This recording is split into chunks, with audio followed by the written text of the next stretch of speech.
This is Linux in Laws, a podcast on topics around free and open source software, any associated contraband, communism, the revolution in general, and whatever else fancies your tickle. Please note that this and other episodes may contain strong language, offensive humor, and other certainly not politically correct language. You have been warned. Our parents insisted on this disclaimer. Happy, Mum? Thus, the content is not suitable for consumption in the workplace, especially when played back on a speaker in an open plan office or similar environments.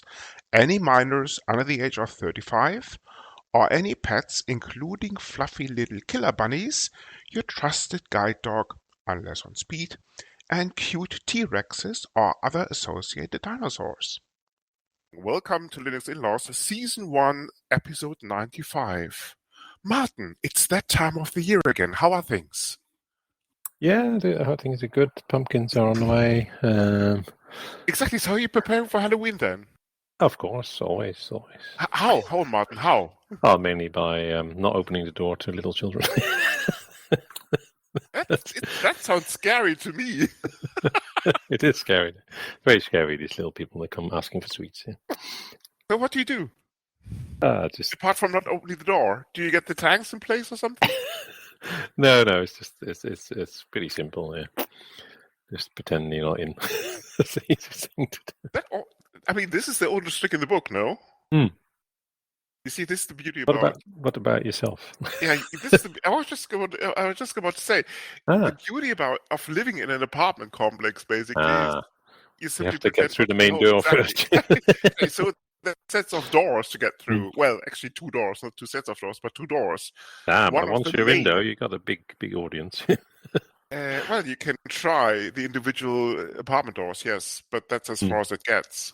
And somebody has to let you in the first place.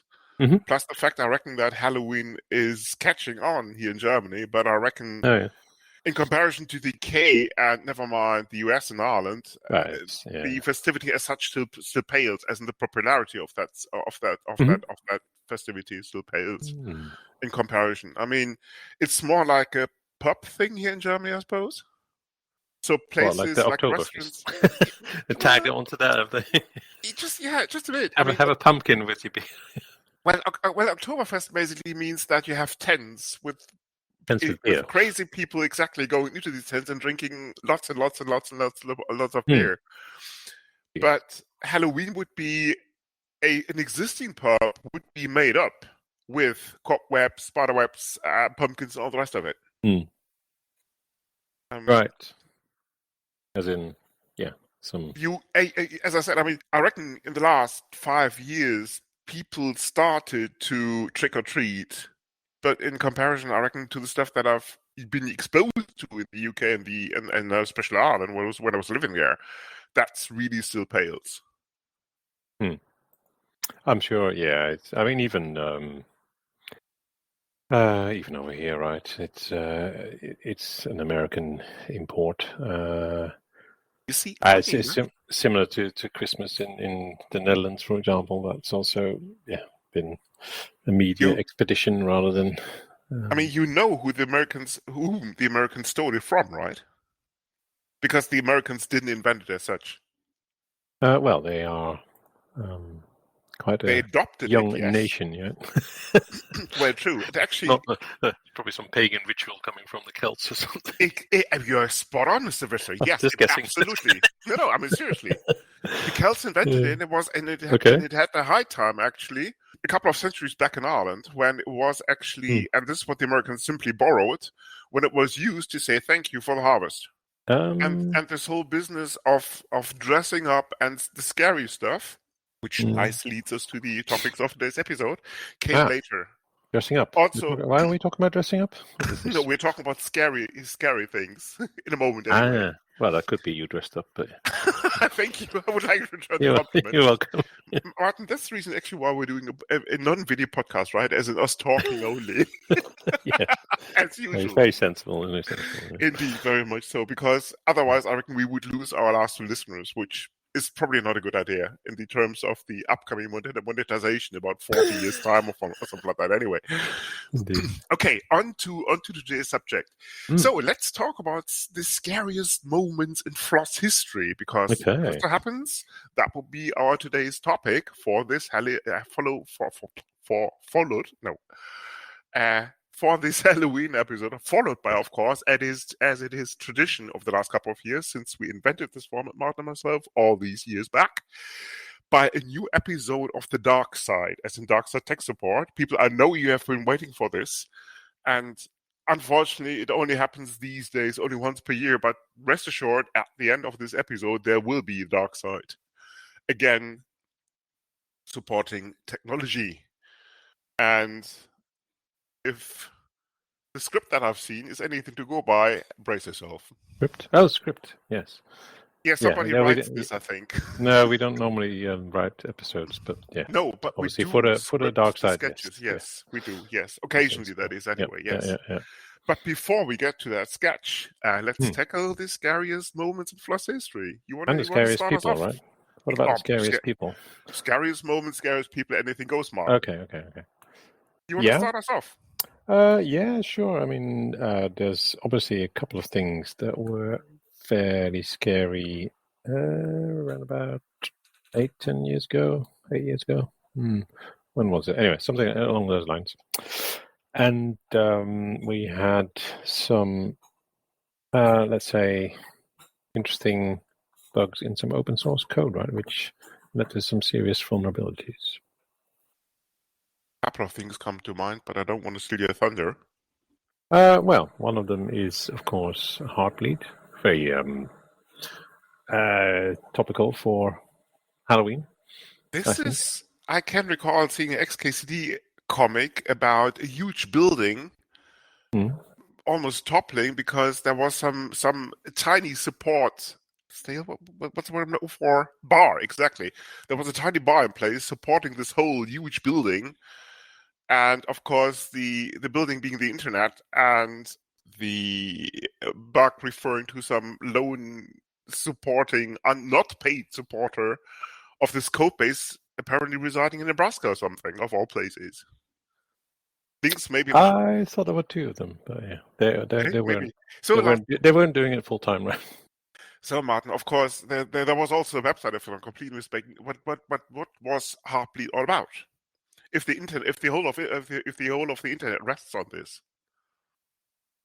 it's about OpenSSL, right? The library commonly used to encrypt traffic between internet traffic. The problem was a memory thing because a buffer overflow or something like that. I can't even recall the details. They usually are, right? I mean, with that, but go ahead. The big thing really about this was that nobody realized that there was this guy in his basement looking after this on his own, and the whole internet was running on it. After that, they actually put some money in place and some support for these people, because it's quite a vital piece of Google. Didn't Google and some other companies start a foundation or something like this to look after? Yeah, there was definitely something. Okay. Where people realized how important a piece of open source software is, and that these people need to eat as well. Very much so. I'm not too sure actually if they did this on the side as in a hobby project for them, because there were alternatives at the time. You already could get GNU-TLS and similar libraries, if I'm completely mistaken. But is it fair to assume now that these 2 guys up in Nebraska now own their own 500-acre premises with a couple of nice villas on them and some other kind of fancy cars and stuff? Probably not. Unlikely, yeah. I reckon they're still not rolling in Dow, no? I don't know, maybe we should get them on the show. Well, if they're still around, and if they want to talk about Heartbleed or not. That'd be worth a shot. Yeah, I think so. Are we just going to get one of these big corporations backing that foundation on the show and have their marketing department talk absolutely nonsense? Google, They Intel, and they can talk as much nonsense as they want to. They sponsor us. exactly Google, IBM, Intel. If you're listening, the email address is sponsor@linuxinlaws.eu. So feel free to get in touch. We can sort you out. Widely used email address. Yeah. Exactly. Okay, other scary moments in French history. What do you think? Yeah. I can recall something with a similar interesting website called Shellshock. What was that If all I'm about? completely mistaken. What was that all about? I think it was about a remote privilege escalation, but as I'm the non-techie one of the two of us, Martin, why don't you explain this to us? Didn't you No, I this didn't write thing? this exploit. No, you didn't write it, but I thought you were certified in this security nonsense. Well, yes, from a forensic perspective. Oh, But I it doesn't see. necessarily mean that I'm familiar with the technical details of that particular exploit. Okay. Yeah, well, the exploit was that, the result of the exploit was that remote people could execute commands on your system through bash, which is obviously not a good thing. Scary stuff. That is pretty bad, yeah. I mean, if you can become real on your local machine and without the admin even noticing this, wow, that's serious business. Yeah, it's possibly even worse than the Heartbleed one, right? True. Well, for those affected, at least. Yeah. Exactly. I mean, crashing a library due to memory misuse or mismanagement is one thing, but a local privilege escalation after remote access is a totally different ballgame. Yeah, indeed. But it all got fixed. So. As they normally do, and this is one of the beauties about open source, right? Because you have so many eyeballs watching a code base, although it may take some time. I'm not sure about the timelines involved with OpenSSL, as in with. I think Shellshock was fixed pretty quickly after the first exploit was in the wild, right? Not too sure about Shellshock though. No. Sorry, Heartbleed. I think there was some pretty, let's say, a lot of exploits happened through Shellshock, so it didn't. I don't think it got fixed that quickly. Right. I mean, it only takes one exploit to be successful, and then a CVE is normally created if somebody comes across this. Yeah. True. And if you have a CVE in place, normally if the code base is not subject to bitrot, as in if it is maintained, it's normally and essentially and especially with these all important code bases like the Bash or OpenSSL, they are fixed pretty quickly if there's an exploit already in place in the wild, taking advantage of this bug, because normally DVEs are monitored very closely by the people maintaining these code bases, if they're not alerted by the people themselves. Indeed, in this case, it was the guy who found it actually informed the Bash maintainer, right? There you go. Before that all gets implemented, it takes some time. And in the meantime, obviously, it's all public knowledge that it's a vulnerability. So, so if you are looking after systems, monitor your CVEs, I guess. Or at least maintain a often monitored email address just in case, so that people can get in touch with you. Yeah, I think you had some scary bits of software as well, like Emacs or something you wanted to mention? Well, it's this is the gray line between scary and what's the word I'm looking for? Unnecessary? No. Like a fuck up. No? Oh yes, well I would agree with that. Emacs is definitely such a thing. Yes, carry on. Do you think so? Why is that, Martin? Well, nobody needs it, right? Anyway, carry on. Martin, I think the jury's still out there, as in the community is divided, because I reckon 50% of terminal users use Emacs and the other simply use VI or some other editors. The email address, people, if you have any opinions on that, is of course the great editor wars at linuxinlaws.eu, if you're so inclined. Or simply use the ordinary email address as in feedback at linuxinlaws.eu. Yes, good idea. That's Always probably works. Now, I mean, more reliable. why is Emacs such Yeah, a do tell. scary thing at the end? Unnecessary Well, thing, yes. I wouldn't say scary in itself, but rather it led to some important, let's put it this way, innovations or inventions, let's put it this way, Like, because as some of the people on the listening to the show probably know that a guy called Richard M. Stallman, which we may tackle later on the show or not, depending, as a scary person, started to yeah. run Emacs, I think back in the 70s, and then a guy called James Gosling, who also I think invented something called Java, which of course Not the everybody is actor, no. not the editor, but the programming language, exactly, for which quite a few people owe him eternal gratitude, I suppose, or not, depending. No, took this code and turned this, I think, if I'm completely mistaken, either into an internal project or or to actually try to turn it into a commercial product. Needless to say, Mr. Starr wasn't too happy about this, and this is exactly one of the reasons why something called the GNU Public License was founded in the first place, to exactly prevent that sort of behavior happening once again. And I think around the same time, also the Free Well, Software Foundation was founded. what do you mean it's the same thing not happening again? It happens all the time, no? Well, you see, I mean, if you put a code base under the GPL, as in the GNU Public License, everything that you do with that code base has to be automatically published upon request. Yeah, but that doesn't stop people from monetizing open source projects. Of course, no. But I mean, you cannot take the code and turn this into an internal project, as in you modify the code base of the GPL of a GPL code base, and then you restrict access to only your internal organization to this. That's not possible under a GPL licensed code base, and that's exactly what apparently Mr. Gosling did, going back 50 years or something. I don't know. You tell me. Make that, yeah, as in late 70s. I wasn't around back then. No. Well, I was. But I mean, I reckon without this, Richard wouldn't have come up with this whole idea of a copyleft license, which he did, based on this incident. Okay, other scary moments. I reckon this whole forking of projects goes a long way, because two projects that come to mind immediately are libav, as in the controversy around FFmpeg and libav.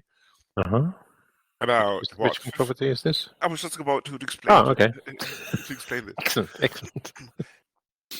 OpenWRT and Leda is another example. Essentially, a couple of core devs become disillusioned with the project management of the project, with the people around this, with lack of whatever bandwidth of some other project members and all the rest of it. I mean, the reasons are quite comprehensive. So somebody because a group of people basically get disillusioned, fork the project, and do something with that code base. And libav, FFmpeg, and OpenWRT and Leda probably are two of the better known examples in this case. Fortunately, these people afterwards, after some time, also sometimes aided by, I wouldn't say pressure, but rather convincing of the community, came to their senses and merged these two code bases once again, as it happened with AV and also with Leda, which is again now back into the OpenWRT code base. The OpenWRT is actually a very interesting example, because I think the main rationale for a couple of project members to form something called Leda was actually due to the fact that the other people of the OpenWRT project had something much bigger in mind than just confining OpenWRT to modem-like devices. Details may or not in the show notes, without going into the details. Suffice it to say, they saw OpenWRT pretty much like, I wouldn't say in the Android for embedded devices, but certainly somewhere in between, in terms of making OpenWRT one of the standards for embedded devices, starting with MIPS, because MIPS is a very popular processor architecture in the modem space. my guess would be that about 60-70% of all home-based Zoho routers probably use MIPS as an Atheros 19, that sort of thing, and the Raspberry probably uses ARM. I think I can recall coming across in my 30 years of IT history, I can recall coming across one Intel-based device quite some time back. Okay. But the majority of these devices would either run MIPS or ARM, I reckon. The routers in my place probably being the best examples. What about you? You have a couple of routers too, right? Yes. Ever taken them apart and looked at the innards? No. Why Well, not? they still work. So It seems unless they stop working, okay. And Martin, just out of curiosity, what do they run in some terms kind of of operating? Linux derivative. Yeah. I think Ah, you didn't free them Debian. yet. Yeah, some kind of Debian derivative. Yeah. Okay. You haven't freed them yet in terms of you haven't reflashed these devices because apparently they No. still work. Okay, fair enough. Sounds like too much like hard work. Yeah. Okay. Yes. back to our scariest moments, yes. Yes. Another one is of course the hurt. The herd. Oh, is that The not hurt, something yes. to do with the GNU? Absolutely, Martin. Spot on. What do you know about the hurt? Well, it's a collection of GNUs, no? Well spotted, Martin. Well spotted. No, as a matter of fact, Richard M. Stallman called the hurt the missing link in terms of okay, a little bit of history now. We have the year 1478. Richard M. Stallman has just come up with the idea of a totally free and open source operating system. No, I'm joking. We're talking about, I reckon, 70s, maybe early 80s. Richard and some other people who subsequently formed the Free Software Foundation, among other things, came up with the idea of, in contrast to the then prevailing System 5.7 of Unix, which was classified as proprietary software, as not open source, came up with the idea of doing a freely open source operating system to power free software, disregarding the BSDs, which were just emerging at the time.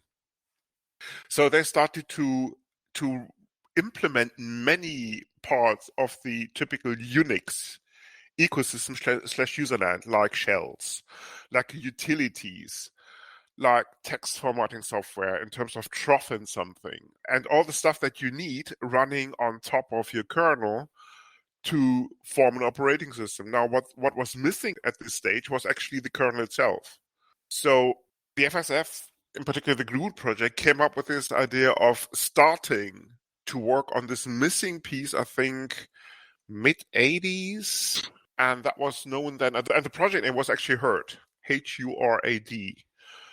I met a core dev early 90s by the name of Mike Bushell, if I'm not completely mistaken, or Bushnell, I can't even remember his second name, and that was in 93, if I'm not completely mistaken, at a Usenix conference in Albuquerque, who was claiming that there were only a couple of bits missing to let the kernel boot. Apparently, this hasn't changed much over the last 30 years. Apparently, you can now boot HURD, but I would say that the kernel is far from complete with regards to the overall functionality. So, funny enough, early 90s, there was this Finnish computer student by the name of Linus Torvalds, if I'm not completely mistaken, right, Martin? Yeah, I think he's from Finland. Yeah, who was working on a terminal emulator at the time, if memory serves correct. Links will be in the show notes. There was this Usenet post that said, now look, I don't like Linux. Of course, people, I'm simplifying things, so don't crucify me. There have been whole wars between a certain Mr. Tannenbaum, as an Andrew Tannenbaum, and Linus on the subject of how to architect kernel. But as I said, this is ancient history, and if we would go into the details, this episode wouldn't be 4 hours, but rather 8 hours long. So we're going to cut this out and keep that to the show notes. Long story short, some people kind of early 90s saw the potential that this Linux project had and immediately said, now let's use this as our kernel. And hence this notion, primarily from the GNU people, to call it GNU Linux and not just Linux, because this is where it comes from. the idea was basically, now that they had the kernel, they could simply put the userland and all the funny and all the funky software that they had been developing at the time onto that kernel, and hence Linux as not just as the kernel, but also as the complete operating system was born pretty much like early mid-90s, and heard still. I think it has a website, yes, and it also certainly has a Wikipedia site, yes, but that's as far as it goes. There have been, I think, quite the same as Linux. Attempts being made to put a Debian userland onto Hurt, but I reckon it doesn't go further than a terminal emulator being able to log into the whole thing or something like that. And I think you can only get it for Intel architectures at the moment, or maybe 10 years ago. I can't remember. Anyway, as I said, details maybe in the show notes. But another scary thing is actually, and this is a really bold teaser for an upcoming episode on something called the Free Software Conservancy, where Karen Sandner talks about her conundrum about medical devices and closed source software. And this is really scary, people, because if you take a look at the prevailing medical devices like pacemakers and all the rest of them, most of them wouldn't run open source software. They would run closed source code bases, which can't exactly be found on GitHub. And this, I reckon, is scary, because as Karen will outline in that upcoming episode, which is going to be published, I reckon, early next year, I suppose. Yeah, I think so. If anything to go by. You cannot really inspect this code base because it's closed source. Never mind whether this drives your vital signs in terms of it's a vital piece of infrastructure without you probably being dead shortly as a new typical pacemaker. Any thoughts on this, Martin? Clearly, knowing what a piece of code does on a device that's implanted on you is a good idea. Well, not necessarily for you personally, but if at least you know that people have looked at this and torn it apart and made sure it's up to scratch, right? That gives you some reassurance. Whereas if it's closed source, you have no idea whether it was Chris who wrote it, or Bob, or John, or Martin, exactly. Yeah. Which would be pretty scary if it was one of those. Yes, very much so, yes. Yeah. Do you want to discuss one other thing that is scary? One other thing that's scary. Apart from the British government, of course. People or? No, sorry, people. Yeah, anything FLOSS related goes. So that would rule out the British government, I suppose. Well, I mean, what's his name? Linus is also known for some. Oh yeah, being a pretty scary person, right? Exactly. Yeah. And why is that, Martin? Well, he didn't used to be very, let's say, holding back. Holding back with comments on pull requests and stuff like that. It was quite covered in expletives, I believe. Links, of course, within the show notes, but I can recall this pretty equivocal. Is that the word I'm looking for? Outspoken, maybe even controversial. Remark at a conference where Linus used an expletive in the context of NVIDIA. With regards to their closed source video drivers, as I said, the rest is history. Detail links within the show notes. Funny enough, that NVIDIA is probably now one of the richest companies in that sector with regards to overall market cap as market capitalization and cash flow and all the rest of it. Yeah, I mean they've been doing pretty well, right? With the advent of this whole deep learning, machine learning nonsense. Mm-hmm. And not even to mention crypto mining and gaming. Well, very true. For all these funny things that you can actually use GPUs for, exactly. Yes. Where they come from. Including databases as well. Yeah. It's amazing. Anyway, if we mention Linus, we should also mention Richard, really, shouldn't we? Yes. And why should we mention that? Or him, rather. He's... or it? Well, him is... who knows? Well, he had some pretty controversial comments and then got booted out of FSF and all that kind of stuff, right? Yeah, but he managed... Yeah, sorry, Mark, go ahead. No, that's kind of the summary about it, right? But he managed to weasel himself back into the FSF board, if not completely mistaken, about, 2 years ago, maybe? Yeah, I think you're right there. Yeah. I mean, funny enough, I saw him recently in Frankfurt. Oh yes. He wasn't quite himself, actually, because of course, he's I think now mid-60s or something like that. But the whole thing, I think he's suffering from some health problems, like many of us do at that age, I suppose.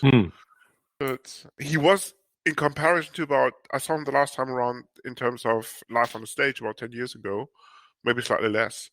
But in contrast to then, he was pretty tame. Oh yeah. But maybe Ah, this whole board fiasco has told him a lesson or yeah. two.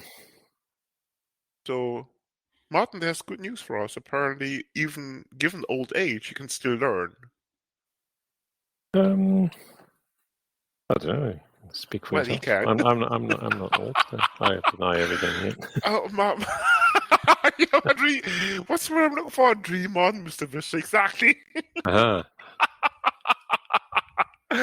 But going back to scary things, of course, we should probably mention Zephyr Cochrane. Oh, why should we mention him? Because, as probably we all know, do people know who he is, by the way? Well, actually, yes, he's the guy who invented the warp drive in 2063, or took it for a test spin, actually. So if history books are anything to go by, especially the ones that will be written in the future, of course, we still have our flux capacitor in place, so we know these things, people, believe us. Yeah. When he first took this for a spin, he actually used closed source technology in 2063. Of course, Vulcans to the rescue, because when the Vulcans picked up that warp trail, that warp signature, they made first contact. And if history books are anything to go by, they put him on the right track with regards history, to... future books, yes, yeah. Exactly. Future history books, yes. They put him on the right track with regards to using open source technology to construct and use warp drives. And as Martin said, the rest is history. And if you want to prevent the invention of the warp drive, he's born in 2030, so you're going to only have 7 years to wait until Indeed. Shortly said. Anything else we should know about Zephyr Cochrane, Martin? Well, did you know he was the first one to say, "Go boldly where no man has gone before"? Yes. Which is obviously incorrect English, but yeah, that's... Well, he's from America, no? Yeah, that's very true. Yes. So you can't really hold that against him, can you? Because of course it should be to boldly go, anyway. Yes, but I mean, the main thing, he invented this, and the Vulcans picked it up because they were just in the neighborhood, and without, I reckon, that first contact, there wouldn't be a United Federation of Planets. Pure speculation, of course, but unfortunately, we can only go forward in time, but not backward. Yeah, well, we don't have that long to wait. It's yeah. Exactly. You might even make it to 2063. Who knows? That's another 40 years, Martin. I'm going to be long dead by then. You think? Oh. I know. Oh, I thought you had your time device handy. Which is currently under maintenance, yes. I see. We get fixing them then. Indeed. Anything else that we should discuss with regards to scary moments in FLOSS history? I think we covered quite a few of them, right? Yeah. If not, let's get on with the sketch, so that people don't have to fast forward anymore in order to get to the Dark Side episode. If you're so inclined. And with that, onto the sketch.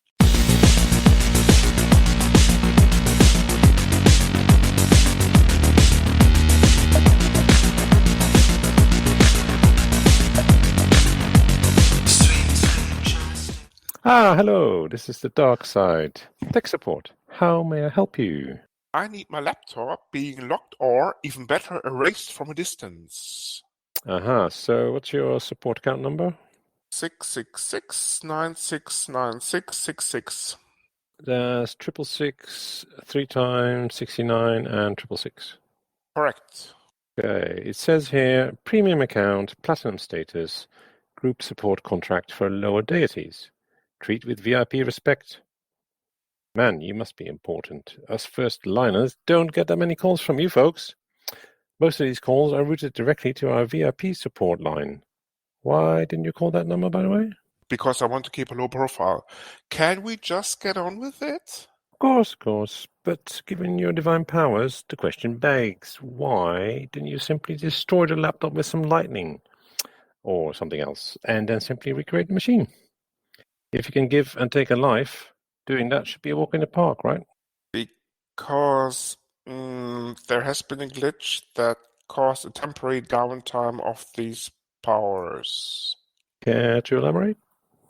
Not that it's any of your business, but let me give you the lowdown. It all started a few months ago when my colleagues and myself were getting concerned about the growing influence of artificial intelligence and deep learning, never mind mechanical learning. Mechanical learning. You mean machine learning, right? What's the difference? It's all fake anyway. At any rate, we felt that something needs to be done to stop that in its tracks before the powers that be fall for this crap. Sorry, so to get this right, gods, albeit lower gods, are getting concerned about man-made inventions taking their place? You're not serious, are you?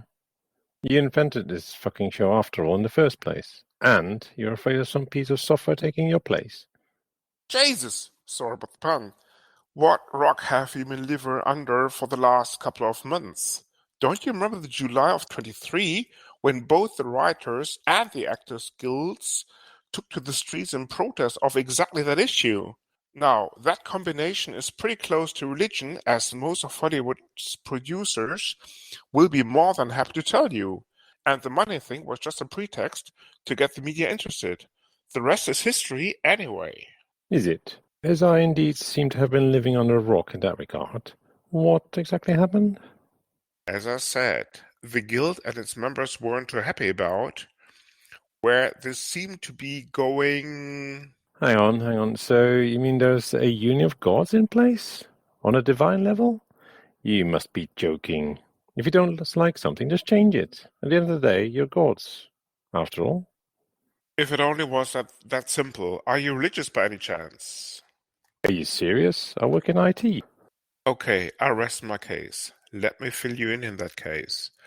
Divinity, like every other big corporation, is organized as a complex structure with many layers of management running the whole thing. There's executive boards, non-executive boards, trusts, committees, subcommittees, working groups, and finally us minions doing the actual work, like creating universes, destroying them, dealing with the paperwork, and other boring stuff. You get the idea.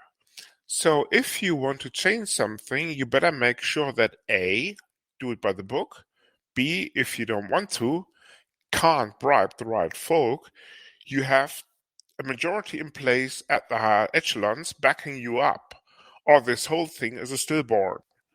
But back to the issue at hand. As we were just about to go all in for that all-important strike to put an end to this artificial intelligence nonsense, somebody must have leaked the idea to HR over lunch or something, as shortly afterwards a memo came down from very high up above. A memo from high up above. I thought that just planet Earth was running on mails, memos, and other superfluous paperwork.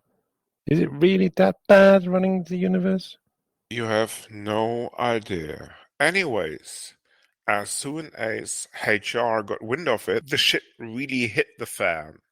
Essentially, the memo, in no uncertain terms, told us to double-check our contracts. Wait, what? Gods have employment contracts? What do you think? That we are in charade for the greater good? You can't be serious. Anyway, turns out that the contracts we signed all those billions of years ago do contain a clause which explicitly forbids any industrial actions whatsoever. In case of violation, sanctions would be enforced. But doesn't this just call for unions? If you are that cushioned anyway, didn't anybody think of organizing these suppressed deities? Like Divine Workers Revolt 1.0? And that's exactly what happened. But another clause in the contract exactly ruled out that as well. We tried to take this to a labor court, but as you can imagine, this was pretty futile as all of the judges in the court, as any other beings, were created by our bosses. But hell, it was worth a try anyway. So what happened with these sanctions? It got pretty worse. We managed to keep our jobs, but with severe restrictions. For example, instead of transportation from one point of the universe to another, as we were used to, anybody in the hot seat was supposed to fly coach. And when it came down to business, meaning adult entertainment, you could not simply create the pleasure being of your choice anymore, but were limited to some second-class catalog of floozies. Pretty disappointing and really taking the fun out of being a god or goddess, if gender matters at the end of the day. Okay, that explains it a little bit. But why do you need a remote wiping of your machine? The whole thing started when I got out of the airport at the beginning of a trip and tried to rent a car. Are you real? Ground transportation confined to the mere mortals, no? As I said, things got pretty worse. So what exactly happened? When I got to the rental agency, they asked if I wanted to take out additional insurance at a premium. But wanting to avoid any further complications with HR, I double-checked our travel expenses guidelines in advance and I noticed a clause exactly ruling this out. Funny that. It's exactly the same in this dump. I suppose cheapskates, especially when it comes to the jerks in accounting, never die out. Penny-wise, but pound foolish comes to mind here. Anyway, as some jerk in accounting forgot to put some dough into my corporate credit card, I couldn't afford the liability deposit that the rental company asks for if you don't take premium insurance cover. Did you try to get this sorted? When I rang corporate accounting from the rental office, all they had to say for themselves was apparently some short-term cash flow issues, which should be resolved very soon. When questioned further on the details, they mumbled something about a few weeks or 2 months at worst. What about simply creating some more dough if the congregation fails to contribute their tithes? That's what I told them too, but they weren't having any of it, but rather tried to take refuge in hyperinflation, monetary policies, and other excuses. Anyway, the bottom line was that. Don't you have a personal credit card which you could use there? You listen for a change? As I said, I assume this lack of basic divine powers is of a temporary nature only.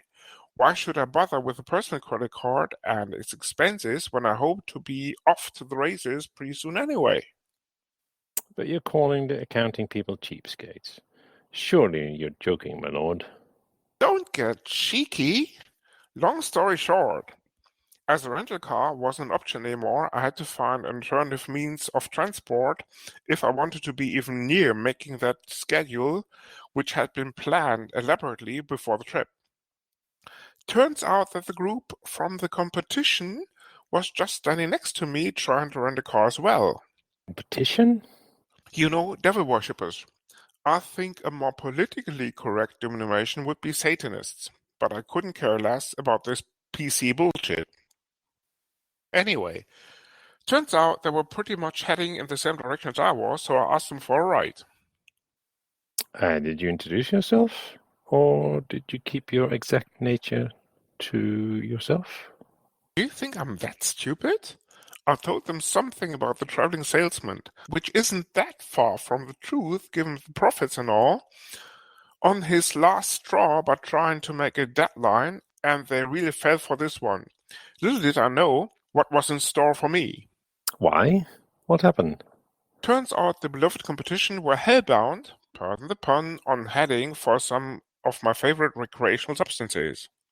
Gods do drugs? Why bother? If they have all physics, biology, never mind chemistry at their disposal? You see, this is the problem with you mere mortals. You don't get it. Even gods can only do so much. Afterwards, flukes have to take care of the rest. And anyway, do you think without divinity resorting to recreational substances, there would be such a thing as the universe, never mind what came with it and happened afterwards? So the universe and anything that came later is just a product of some deities being totally high. I would phrase this completely differently. There's some truth in that. Anyway, back to the problem at hand. Ah, yes, there was a reason why you rang initially, if I recall. Turns out the competition was really into absinthe. One of my all-time favorites. Absinthe. Isn't that something for old people? Mind you, I suppose gods are pretty old. Anyway, if I remember correctly, even the pharaoh called it an ancient drug. Not that this is even remotely telling. You watch it, youngling. Once you're in the shoes of an ancient deity, you will see things from a different perspective. Anyway, once we hit the road, they cracked the absinthe bottles really open, much to my delight. But that was exactly where things went south. Well, unlikely to fit in any shoes of a deity, but anyway, so what happened? Absinthe unfortunately has this habit of making me chatty, so after a long and serious discussion about the war in general, history in particular, and wars past, present and future... Wait, you discussed future wars? Isn't that against the very principles of exactly not creating a time-traveling paradox? Yes and no, granted. Discussing future events in such a context does risk changing that very future, but as we are gods at the end of the day, we can fix these things. It just becomes harder as you have to take more complexities into account. You see, this is where these billions of years of training come in handy. But back to my conundrum. You didn't reveal that you were a god even then, did you?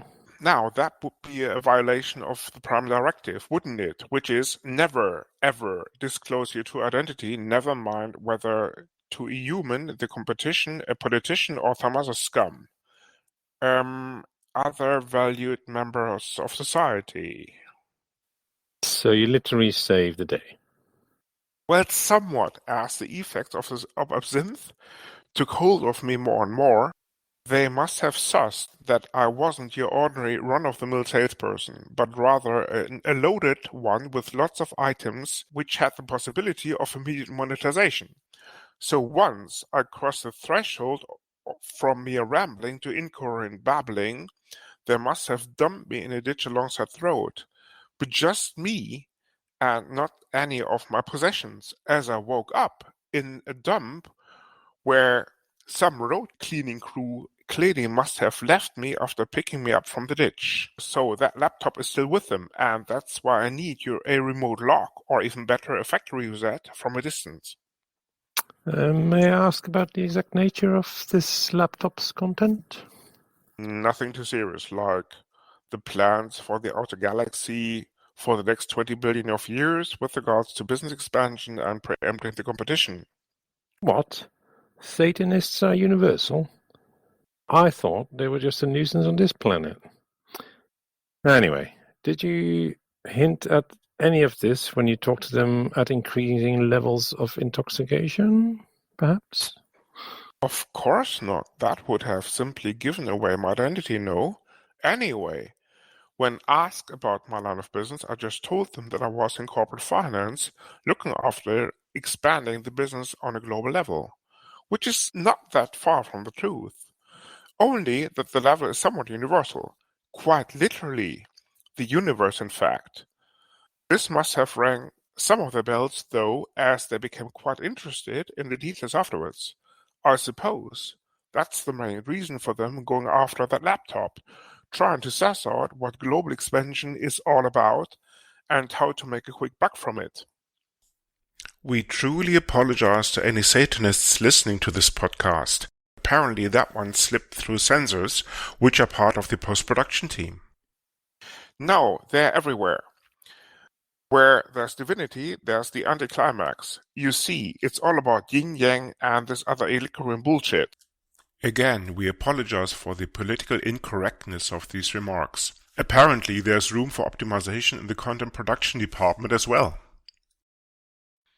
Anyway, the bottom line is that I need this laptop wiped ASAP. I've got an even better idea. Why not recover that device if the data stored on it is that important to you? That would be great. But how can you do this? Well, that's the easy bit. Threaten, wrong word, convince them via a crypto locker. The prospect of this apparent valuable data vanishing beyond their reach forever will scare the shit out of them, if they are so hot on this. But rather asking them to transfer cryptocurrency bullshit, we are going to arrange an in-person pickup by one of our parties of specialists exactly trained for this type of endeavor, using any means necessary if required. You have mercenaries for this? Of course not. Just highly skilled negotiators well used in dealing with this type of situation. Now, let's get cracking. From your sport contract records, I see your machine is running Windows 10 22H2. Is that correct? No, it just boots up with some blue logo vaguely reminiscent of an aperture. That's the one. So how are you going to access this laptop if it's already in their possession and then put this CryptoLocker software on this machine? What is this anyway? A CryptoLocker is a piece of software used in bargaining situations like this one to convey the encryption of valuable data so that it's beyond reach from any application's perspective. But normally this process is of course reversible given the right decryption key. But I digress. Getting to this machine is again the easy part. Simply locate the machine based on its network address, activate a RAT, and display some fancy dialog indicating the imminent encryption of the data. What's a RAT? It's an acronym standing for some remote access technology. Wait, now that you're mentioning this, I think I heard this before. Doesn't RAT stand for Remote Access Trojan?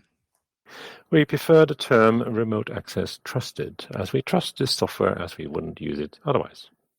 So it's all good then? Of course it is. Let's get down to it then.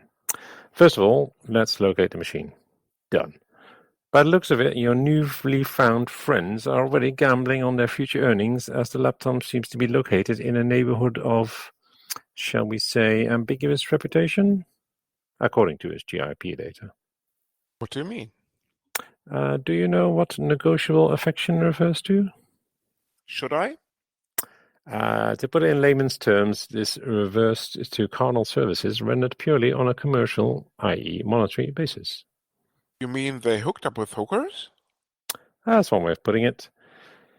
Let's see how they react to a friendly message like, your sensitive data has just been encrypted, after the encryption has finished.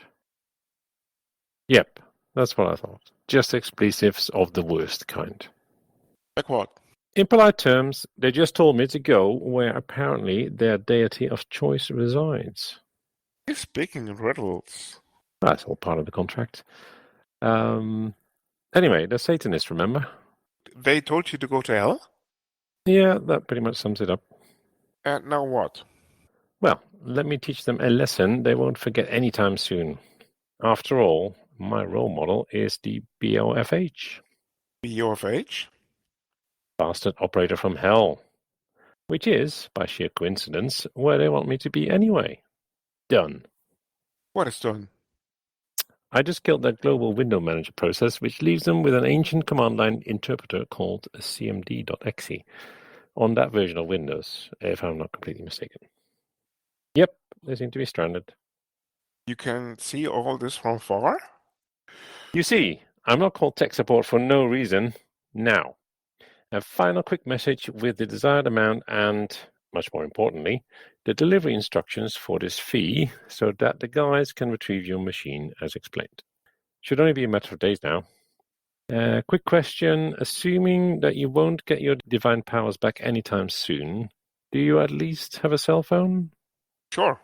Let me amend your support ticket with that number so that I can send you a short message once the guys have successfully recovered your machine. Great. I don't know how to thank you. I do have a couple of ideas, but that requires you getting back your powers. So let's just say you owe me one, or two, if you know what I mean. What exactly does the dark side tech support mean? Will this involve the services of any custom-made ladies of negotiable affection, small furry animals, leather underwear, all of these?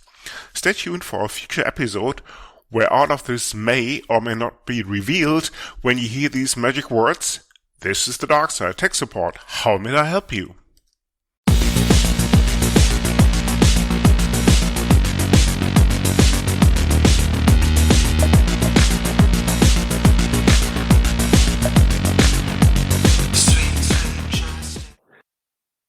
Oh, Martin, that was a interesting episode, wasn't it? Oh, it was just good As in, fun. as in, Good fun, yeah. as in sketch, yes. And before we close off this Halloween episode, we should probably discuss boxes. Okay. Go for it. My Pox is actually a movie, funny enough. It's called Oh. Nobody. And the main actor is a guy of... I'm really getting old. Okay. I don't know. I haven't seen it, so I can't help you. Oh, it's beautiful. Of course, of Better Call Saul and the other kind, Breaking Bad. Exactly, Breaking Bad and Better Call Saul. Better Call Saul, of course, he actually portrayed the lawyer. And of course, I'm talking about Mr. Bob Odenkirk. Okay. Never heard of it. Without giving too much away, IMDb rates it at, I think, over 7.4. I would give it a solid 8. And the storyline, as I said, no teasers or just a tiny one. A family man is put to the test with regards a couple of people break into his house, try to steal something, and then he makes the wrong move and rubs up with the Russian mob. Very good movie, very interesting, very funny at times. Always a bad idea. Yeah, okay. Excellent. What's your Pox? My Pox is a project called PostgreSQL. Okay. It's something that clearly, being a big fan of Postgres, come across recently. It is really making your database ready for AI with pipelines, with training, with bringing in open source models, with running transformers, all that kind of stuff. It's storing unstructured data as vectors and so on. It's great. Yeah, it's really moves it into the again. This is only possible because Postgres is such a brilliant open source database, and constant developments on that front. Enterprise DB marketing, if you're listening, the email address is sponsor at Linux. No. This is open source. Nothing to do with yeah, of course. Enterprise DB, of course, being the company behind Postgres. I'm just saying. No. Postgres is an open source project where, like they all are, Martin. Exactly. Where there is one or two people of Enterprise DB on the board, but that's or maybe 4 or something. No. They're not allowed to have a majority. This is how the project's organized. It's very well organized. I see. Okay. Yes. Yeah. No one company can have a majority on the board. You don't have to work for them, Martin, do you? I'm just checking. I don't. No. Given the amount of free marketing that you chip in for them, I'm just checking. That's all. Okay. No. Postgres, the open source project is of course. nothing to do with any commercial company. Yeah. It's not like we're promoting Oracle or something, which is a brilliant database, by the way. But Oracle, closed source. Yes. Yeah, obviously closed source. So we won't even talk about this. Martin, we have to do the feedback. Yes, let's do the feedback. What feedback do we have? We have an email from our esteemed listener, namely Jay Adams. Let me read it out to you. In-laws, and refers to, of course, season 1, episode 94. In-laws, another excellent episode from the In-laws, another excellent guest. And of course, 94 was the episode with Lars and IT security. The only regret is having never learned Germany. Adam, you're a good German, the language, not the country. No. But Adam, Martin and my knowledge is anything you go by of the German language. You're a good company there, so no worries. Indeed. Have you ever learned German in school? She? In Dutch? Me? No. I have. Yeah. So what happened? It just fell by the wayside. Well, I don't use it. Yeah. That's what happens with things you don't use. Martin, this is totally what falling by the wayside means. Yes. Well, also, this is how the brain works. Right? Stuff that isn't used just gets put in some archive at the bottom. Indeed. Otherwise, otherwise we would be using more than 10% of our brain. Stuff about neural pathways and stuff like that. Yeah, indeed. Yeah. See, I remember some things from school, Like what? Oh, neural pathways and so on. Yeah. Anyway, carry on. You had them at school. Well, I still have them now. No. Sorry, misunderstanding. Yeah, I know that you have them, Martin, because otherwise you wouldn't be talking. No, I thought you were referring to neuroscience as a subject at school. So I was confused. No, that's Probably going to just called biology back then. Yeah. Anyway, yes, great feedback. He is, of course, referring to the armchair investigator guy. Yes, Lars Wallenborn. Lars, if you're listening, thanks for being on the show, and we will have you back at some stage. Martin, we should probably alert our listeners to the fact that there have been numerous guests shipping in Halloween greetings because it is the season after all, yes. Yes. Well, in some countries, yeah. So, yes. Well, in quite a few English-speaking countries, I suppose. Predominantly, indeed.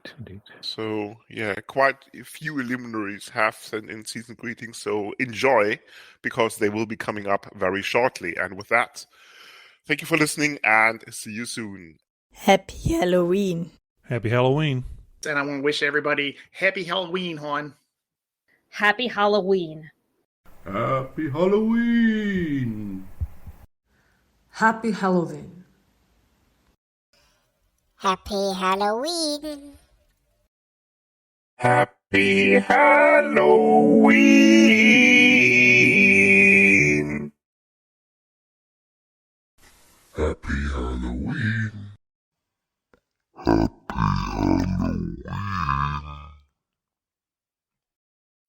Happy Halloween. Fröhlich Halloween. Fröhlich Halloween. Fröhlich Halloween. This is the Linux in-laws. You come for the knowledge, but stay for the madness. Thank you for listening. This podcast is licensed under the latest version of the Creative Commons license, type Attribution Share Alike. Credits for the intro music go to Blue Sea Roosters for their song Salute Margaret, to Twin Flames for their piece called The Flow, used for the segment intros, and finally to Celestial Ground for their song Sweet Justice, used by the Dark Side. You find these and other ditties licensed under CC at Jamendo, a website dedicated to liberate the music industry from choking copyright legislation and other crap concepts.